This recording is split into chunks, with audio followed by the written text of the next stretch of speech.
નમસ્કાર વિદ્યાર્થી મિત્રો, આશાદીપ ટ્યુશન ક્લાસીસની ઓનલાઈન યુટ્યુબ ચેનલની અંદર તમારું બધાનું હાર્દિક સ્વાગત છે. આપણે ધોરણ 10 ની અંદર સામાજિક વિજ્ઞાનની અંદર આ પાઠ પહેલો જે છે ભારતનો વારસો, આ પાઠ આપણે શરૂ કરેલો છે અને તમને ખબર જ છે વિદ્યાર્થીઓ કે એમની અંદર આપણે એક લેક્ચર જે છે આપેલો હતો, એટલે કે પાર્ટ 1. એમાં 3 પ્રશ્નો આપણે સમજી લીધા હતા. જે વિદ્યાર્થીઓએ લેક્ચર ન જોયો હોય એ જોઈ લેજો અને એમના પ્રશ્નો જે છે તમારી બુકની અંદર પણ ઉતારી લેજો અને તમે મોઢે પણ યાદ કરી લેજો. આજથી હવે આપણે ચોથો પ્રશ્ન શરૂ કરીએ છીએ અને હા, તમને યાદ પણ કરી દઉં કે આપણે જે છે એ મુદ્દા વાઇઝ જ જોઈએ છીએ, પણ એને પ્રશ્નમાં કન્વર્ટ કરવાથી વિદ્યાર્થીઓ ખૂબ સરળતાથી સમજી શકે. કારણ કે શું છે કે બોર્ડની અંદર જે છે એ પ્રશ્નો જ આવતા હોય છે, વચ્ચે એવા વિકલ્પ ને એવા હશે એવો પણ તમને અલગથી કહી દઈશ. તો આજનો હવે આપણો ચોથો પ્રશ્ન છે, સંસ્કૃતિનો અર્થ સમજાવો. હા, આપણે આજના જે સમાજ જીવનની અંદર જીવી રહ્યા છીએ એ આપણી સંસ્કૃતિ જે છે, બરાબર છે, આમનો અર્થ એટલે કે એમની વ્યાખ્યા જોવાની છે. અલગ અલગ સમાજશાસ્ત્રીઓએ તેમની વ્યાખ્યા અલગ અલગ આપેલી છે. સંસ્કૃતિની વ્યાખ્યાઓ તો એમની અંદર આપણે જોઈએ છીએ સંસ્કૃતિ કોને કહેવાય. તો હવે આપણે સંસ્કૃતિનો અર્થ જોઈએ છીએ, જુદા જુદા સમાજશાસ્ત્રીઓએ જે આપેલો છે. તો સર્વપ્રથમ સંસ્કૃતિ એટલે આપણી પાસે જે કાંઈ પણ છે તે. સંસ્કૃતિ એટલે શું? એક કોમન વ્યાખ્યા છે, સામાન્ય છે. જો તમને 1 માર્કમાં પૂછે તો તમે ખરેખર આ વ્યાખ્યા લખી શકો છો કે સંસ્કૃતિ એટલે આપણી પાસે જે કાંઈ પણ છે તે આપણી સંસ્કૃતિ.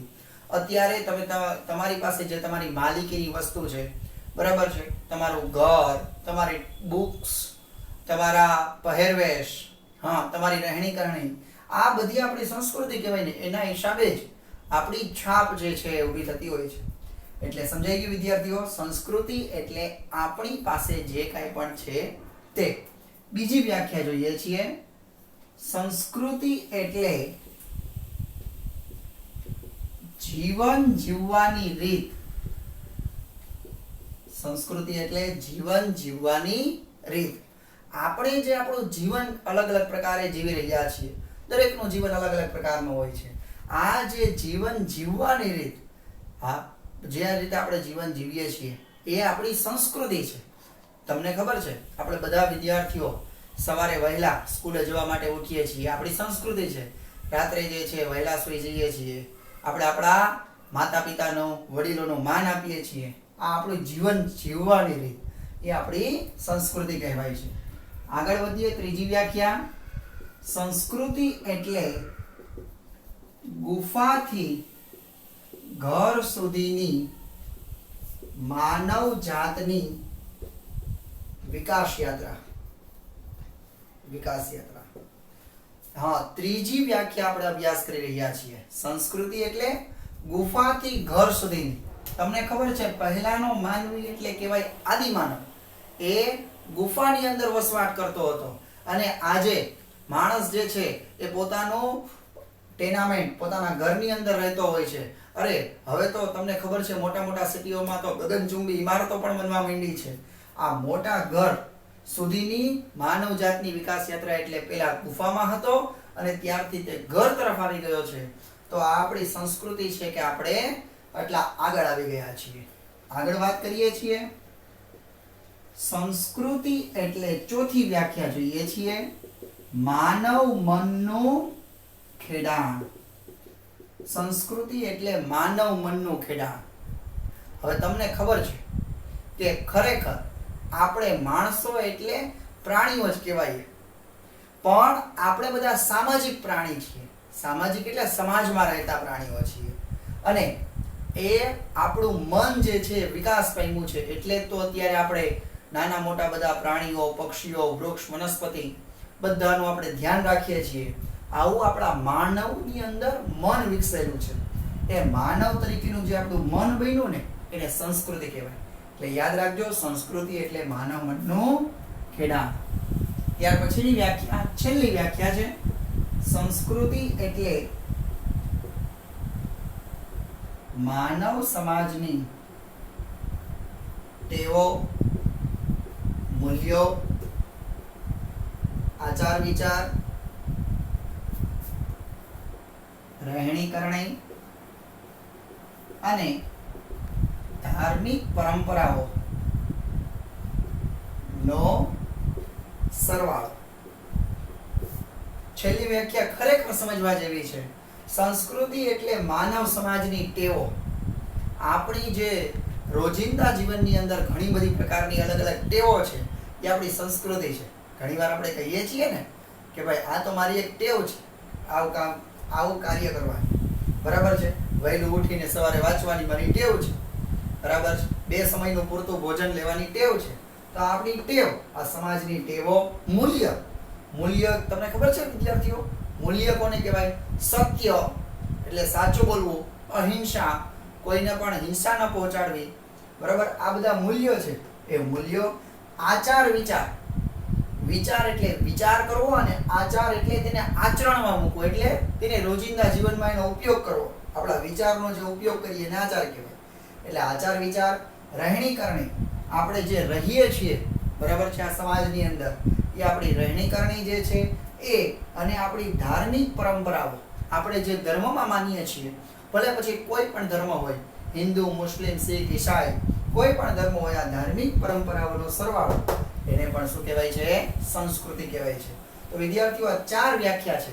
પણ તમને કહી દઉં, આ પાઠની અંદર થી તમને 2 માર્કનો જ પ્રશ્ન પૂછાય છે. એટલે જો સંસ્કૃતિનો અર્થ પૂછાણો હોય તો તમે કોઈ પણ 4 વ્યાખ્યા લખો એટલે તમને 2 માર્ક પૂરતા મળી જાય છે. તો ખરેખર આ પ્રશ્ન જે છે તમારી નોટબુકમાં ઉતારી દેજો. હવે પછી આપણે પછીનો જે પ્રશ્ન જે છે એનો અભ્યાસ કરીએ. હવે આપણે 5મો પ્રશ્ન છે, પ્રાકૃતિક વારસાના અંગ તરીકે ભૂમિ દ્રશ્ય સમજાવો. પહેલા તમને યાદ કરી દઉં. હવે આપણે આની અંદર પ્રાકૃતિક અને સાંસ્કૃતિક વારસો જે છે એ બંને વારસા વિશે અભ્યાસ કરવાનો છે. એમાં સર્વપ્રથમ આપણે પ્રાકૃતિક વારસા વિશે અભ્યાસ કરી રહ્યા છીએ. તો વિદ્યાર્થીઓ, પ્રાકૃતિક વારસો જે છે એમના અલગ અલગ વિભાગો છે, જેમાં ભૂમિ દ્રશ્યો, નદીઓ, ત્યાર પછી ભૂમિ દ્રશ્યો જે છે, નદીઓ છે, પર્વતો જે છે, આ એમની વાત એની અંદર આવે છે. વનસ્પતિઓ છે, પ્રાણીઓ છે, એમની વાત આવશે. તો સર્વપ્રથમ આપણે પ્રાકૃતિક વારસાના અંગ તરીકે ભૂમિ દ્રશ્યો વિશેની સમજૂતી મેળવવી છે. શેની સમજૂતી મેળવવાની છે? ભૂમિ દ્રશ્યો. એટલે મેઇન મુદ્દો છે ભૂમિ દ્રશ્ય. બાકી તો પ્રશ્ન તમને ફેરવીને પણ પૂછી શકે છે. તો જોઈએ. તો સર્વપ્રથમ ભૂમિ આકારો દ્વારા સુંદર મજાના ભૂમિ દ્રશ્યોનું નિર્માણ થાય છે. ભૂમિ આકારો દ્વારા સુંદર ભૂમિ દ્રશ્યોનું નિર્માણ થાય છે.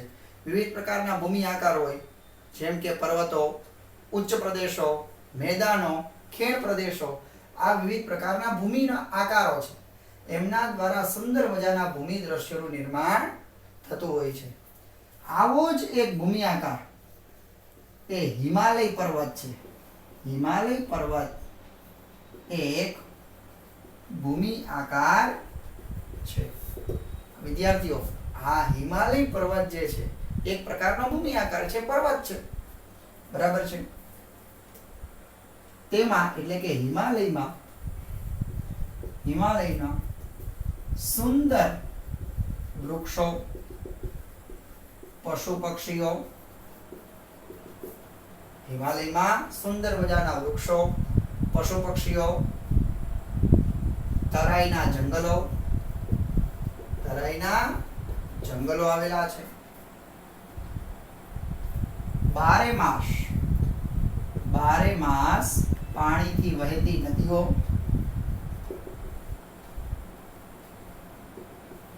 વગેરે જોવા મળે છે. હિમાલય પર્વતની અંદર સુંદર મજાના વૃક્ષો આવેલા છે, કારણ કે ત્યાં આગળ તમને ખબર છે કે ચોમાસાની અંદર વરસાદ હોય, શિયાળામાં બરફ વર્ષા હોય, અને ઉનાળાની અંદર પણ બરફ ઓગળે છે એટલે એના પાણી દ્વારા પણ આમ 12 માસ ત્યાં ભરપૂર પાણીથી નદીઓ છે, એટલે કહેવાય 12 માસ પાણીથી વહેતી નદીઓ છે. એટલે જ અને વનસ્પતિ ત્યાં આગળ એટલા માટે જ ત્યાં ઉગી નીકળતી હોય છે, એટલે વૃક્ષો ઉગે છે, એટલા માટે ત્યાં સારા એવા જંગલો છે. આ ઉપરાંત પશુ પક્ષીઓ પણ જે છે એ ત્યાં હિમાલયના જંગલની અંદર જે છે એ જોવા મળતા હોય છે. આ ઉપરાંત પણ હિમાલયમાં અમરનાથ, બદ્રીનાથ, કેદારનાથ વગેરે જેવા યાત્રા સ્થળો તથા નંદા દેવી શિખર પણ આવેલું છે. હિમાલયમાં તમને ખબર જ છે કે ત્યાં આગળ સુંદર મજાના યાત્રા સ્થળો અમરનાથ, બદ્રીનાથ, કેદારનાથ એ આવેલા છે. અને ખાસ ત્યાં શિયાળાની અંદર જવાની મજા જ કંઈક અલગ હોય છે. અને ઘણા બધા લોકો જે છે એ ડિસેમ્બર, જાન્યુઆરી, ફેબ્રુઆરીમાં ત્યાં જતા હોય છે આ દર્શનાર્થે. આ ઉપરાંત પણ નંદા દેવી જે શિખર છે, સૌથી ઊંચું શિખર કહી શકાય, ત્યાં નંદા દેવી આવેલું છે. નંદા દેવી શિખર પણ ત્યાં આવેલું છે. આમ ભૂમિ દ્રશ્ય તરીકે હિમાલયનું મહત્વ વધુ છે. આમ કહી શકાય કે ભૂમિ દ્રશ્ય તરીકે આપણો જે હિમાલય પર્વત છે આપણા ભારતનો, બરાબર, જે પ્રાકૃતિક વારસાનો અંગ કહેવાય છે, તેનું ખૂબ જ મહત્વ રહેલું હોય છે. આમ આપણો આ 4 મુદ્દાનો જે પ્રશ્ન છે પ્રાકૃતિક વારસાના અંગ તરીકે ભૂમિ દ્રશ્ય જે છે એ પૂરો થાય છે.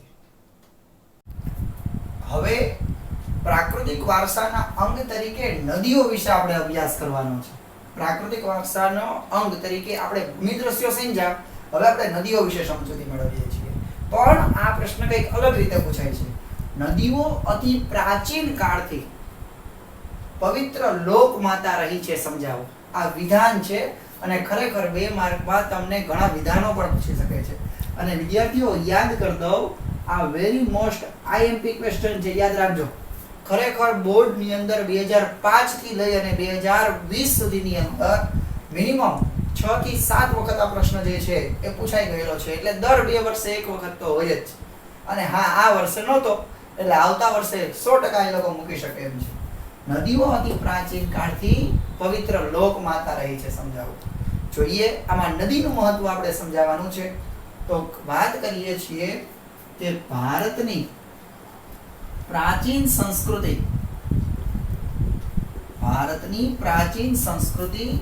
સિંધુ અને રાવી નદીના કિનારે પાંગરી તથા વિકસી હતી. ભારતની પ્રાચીન સંસ્કૃતિ એટલે કહી શકાય પહેલાના સમયની જે સંસ્કૃતિ છે એ સિંધુ અને રાવી નદી.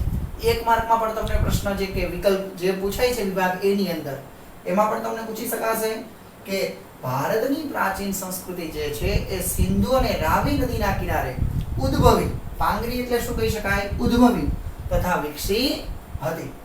આગળ વધીએ છીએ. તેમાં ગંગા, યમુના, સરસ્વતી, સિંધુ, કાવેરી, નર્મદા, મહી વગેરે. આમ તો ઘણી બધી નદીઓ ભારતની આવે છે, પણ આપણે જે 5-7 નામ યાદ હોય તમે લખી શકો છો. વગેરે નદીઓએ ભારતની સંસ્કૃતિમાં ગાઢ અસર જન્માવી છે. આપણી જે પ્રાચીન નદીઓ છે ગંગા, યમુના, સરસ્વતી, સિંધુ, કાવેરી, નર્મદા, તાપી, મહી, આ બધી નદીઓએ ભારતની જે સંસ્કૃતિ છે પ્રાચીનતમ સંસ્કૃતિથી જ ગાઢ અસર જે છે એ આપણા મનની અંદર, આપણા રીતિ રિવાજોની અંદર જે છે એ કહેવાય જન્માવી છે. આગળ નદીઓ આપણને પીવા માટે, વાપરવા માટે, તથા સિંચાઈ માટે પાણી પૂરું પાડે છે. નદીઓ જે છે એ આપણને પીવા, વાપરવા અને સિંચાઈ કરવા માટે ખેતીની અંદર પાણી પૂરું પાડે છે તથા લીપણ કરવા, મકાન બાંધવા,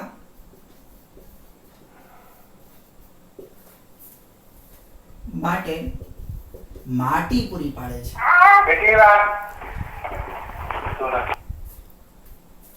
નદીઓ જે છે એ લીપણ કરવા માટે, મકાન બાંધવા માટે આપણને શું પૂરું પાડે છે? માટી પૂરી પાડે છે. બરાબર છે. આ ઉપરાંત એટલે આની અંદર યાદ કરજો, પાણી અને માટી, નદીઓ જે છે આ બે વસ્તુ આપણને પૂરી પાડે છે. આ ઉપરાંત પણ વાત કરીએ તો નદી કિનારે ઉષા અને સંધ્યા, નદી કિનારે ઉષા અને સંધ્યા, હા તમને ખબર, ઉષા એટલે સવાર અને સંધ્યા એટલે સાંજ નું દ્રશ્ય ખૂબ જ મનોહર હોય છે. નદી કિનારે જે છે ઉષા એટલે સવાર અને સંધ્યા એટલે સાંજનું જે દ્રશ્ય જે છે ખૂબ જ મનોહર એટલે મનને હરી લે તેવું આ દ્રશ્ય હોય છે, સવાર અને સાંજનું દ્રશ્ય. આમ નદીઓ અતિ પ્રાચીન સમયથી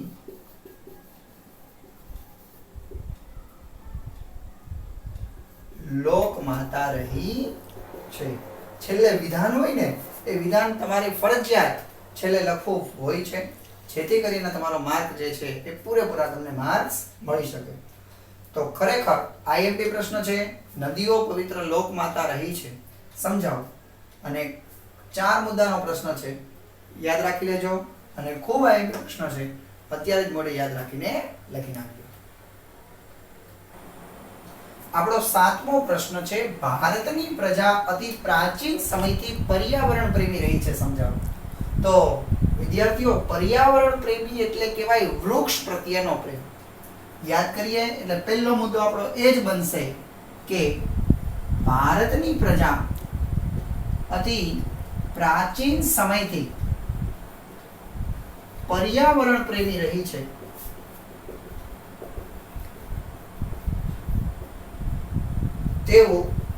તેના વૃક્ષ પ્રેમ પરથી કહી શકાય.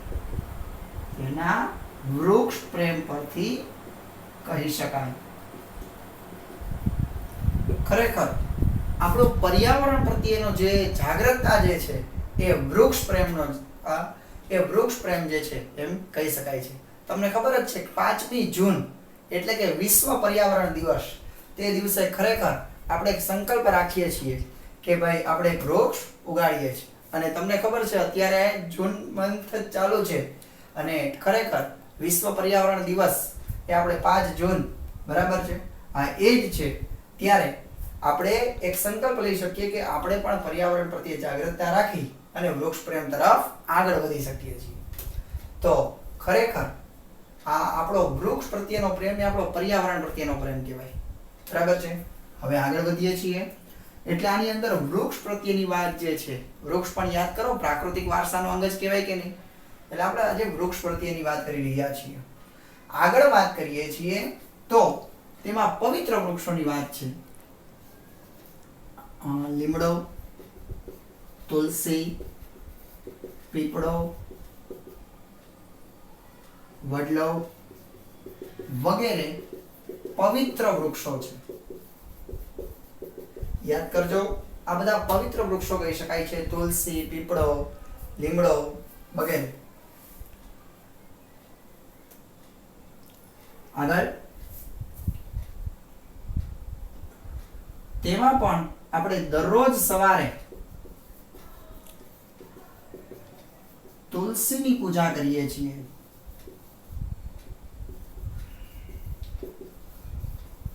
અને વડ સાવિત્રીના દિવસે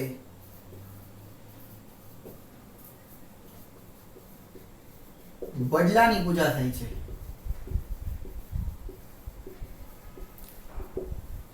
બરાબર છે. દરરોજ સવારે આપણે તુલસી ક્યારે પાણી પીએ છીએ, પીવડાવીએ છીએ ત્યારે આપણે એમની પૂજા કરીએ છીએ. અને ખરેખર વડ સાવિત્રીનો જે દિવસ છે એ દિવસે વડલાની પૂજા જે છે એ કરવામાં આવતી હોય છે. આ ઉપરાંત પણ તમને કહી શકું કે વૃક્ષો આપણને ફળ, ફૂલ, શાકભાજી, અનાજ, કઠોળ તથા ધન ધાન્યથી ભરેલા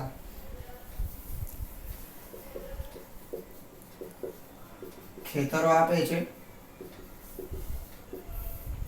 વૃક્ષો જે છે એ આપણને ફળ ફૂલ આપે છે, શાકભાજી આપે છે, અનાજ, કઠોળ, શાકભાજી, ધન ધાન્યથી ભરેલા ખેતરો, એનાથી જ આપણી સમૃદ્ધિ જે છે એનો વિકાસ થાય છે. આ બધું જ આપણને વૃક્ષો જે છે પૂરા પાડે છે. આ ઉપરાંત પણ આપણને વૃક્ષ જે છે તે વિવિધ પ્રકારની ઔષધિ પૂરી પાડે છે. જેમ કે અશ્વગંધા, સર્પગંધા, હરડે, કુવારપાઠું વગેરે ઔષધિઓ તે પૂરી પાડે છે. વૃક્ષો જે છે આપણને વિવિધ પ્રકારની ઔષધિઓ પણ આપે છે, જેથી કરી અને આપણે જ્યારે બીમાર હોઈએ છીએ ત્યારે આપણને રોગ સામે એની પ્રતિરોધકતા એટલે કે દવા મળી રહેતી હોય છે. આમ વૃક્ષો સામાજિક અને ધાર્મિક જીવનમાં ખૂબ જ ઉપયોગી છે. વૃક્ષો જે છે એ ખરેખર આપણા સામાજિક જીવનની અંદર એટલે કે સમાજની અંદર પણ અને આપણા ધાર્મિક જીવનની અંદર એટલે કહી શકાય આપણે જે ધર્મની અંદર માનીએ છીએ એમાં પણ ભગવાનના વિવિધ કાર્યોની અંદર પણ આ વિવિધ વૃક્ષો જે છે વપરાતા હોય છે, એટલે કે એનો ઉપયોગ ખૂબ જ થાય છે. આથી કહી શકાય કે પછી તમે વિધાન, મેં તમને કીધું છે વિધાન જે છે લખી નાખવાનું એટલે વિધાન આવશે. ભારતની પ્રજા અતિ પ્રાચીન સમયથી પર્યાવરણ પ્રેમી રહી છે તેવું કહી શકાય છે. બરાબર છે. તો ખરેખર આજે આપણે અહીંયા 7 પ્રશ્નો સુધીનું કાર્ય પૂરું કર્યું. હવે પછી પ્રાકૃતિક વારસાના અંગ તરીકે 4 બાબતો આવે છે: ભૂમિ દ્રશ્યો, નદીઓ, વૃક્ષો અને વન્યજીવન. એમાં આપણે યાદ કરીએ, ભૂમિ દ્રશ્યો વિશે સમજી લીધું, નદીઓ વિશે પણ સમજી લીધું હતું. અત્યારે આપણે વૃક્ષ પ્રેમ એટલે વૃક્ષો વિશે પણ સમજ્યું છે અને હવે પછીના લેક્ચર્સની અંદર આપણે વન્યજીવન વિશેની વાત કરીશું.